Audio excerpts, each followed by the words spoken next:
Okay guys, welcome back. We're looking at the body of our Lincoln Pro Street car. I haven't gotten too far on it. It's still been painted. Letting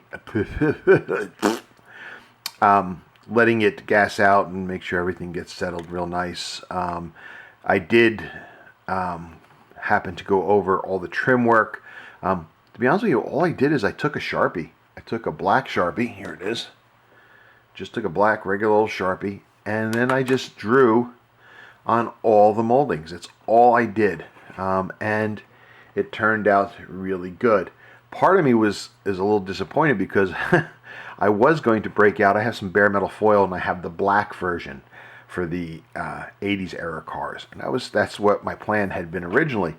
But I had seen online a bunch of people that were doing the marker thing, and I said, let's see what happens. If all else fails, I can always just go and do the foil. But it turned out good. I'm pleased with it. And the key was really how the molding over here went, because we're talking a larger surface than just an edge.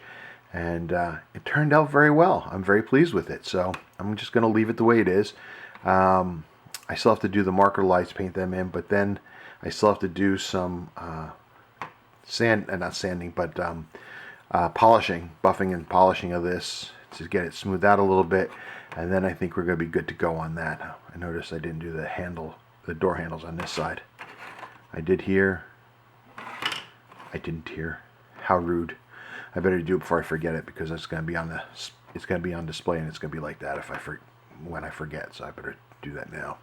But anyway, that's where we are. We're getting closer. It's taking a lot more time than I expected, but then again, that's just the way I build. Always find something to distract me. So, okay guys, welcome back. As you can see here, we're working on our seats for the Lincoln Pro Street build.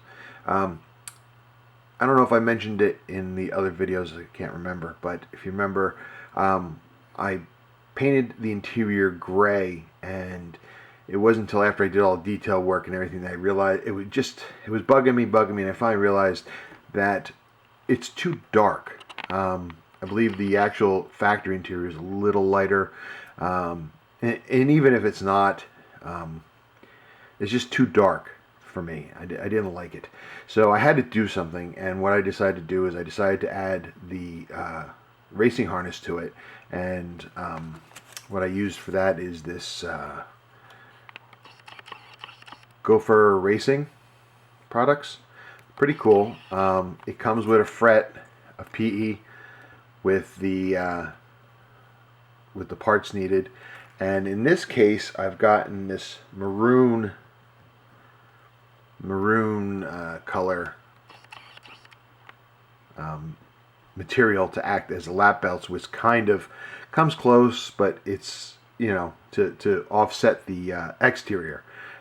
Matches that up, so makes it look a little better, I think, and adds some color to the interior. So I'm cool with that. Now, in order to get the lap belts to work, I had to hog off the headrests so I could put the belts over top. And my next step now is to put those back on. Here's what I'm doing. I carefully cut them off, as you can see here. Let me move this stuff out of the way. Hope they can see that. It's not too blurry. My camera just sucks. But anyway, I took the headrest, cut them off, and then I used some staples that I have, some industrial staples, and using my really fine drill bits, I drilled up into the headrest. I glued the staples in place. Whoops. Drilled the staples in place. Next, I will drill holes in the seats once everything is set up and dry, and put the headrest back on. The reason for this it's not that I felt like going overboard with my detail and having a raising and lowering headrest. It's just that once the lap belts were put over top of the seats, it made it very difficult for the headrest to sit properly. So I figured by adding the posts, I can adjust it and they'll look a little better. You're probably never going to see a post. As a matter of fact, the posts aren't even perfectly even across. It doesn't matter. Like I said, once they're in place, you're not going to notice them, but it will allow me to adjust the headrests and keep them level, and actually add a little bit of interest by having the headrests at different levels, you know, for the passenger and the driver. I think that'll look kind of cool. So once the glue is set inside these headrests, I will trim them up, and then we'll drill them and put them into the seats, and the seats will be good. We'll be able to put that into the interior and move on to the next thing. Okay, so you can see here we were able to use the staples. We drilled the holes in the top of the headrest and in the bottom of the seats, and we were able to put the headrest back on the seats.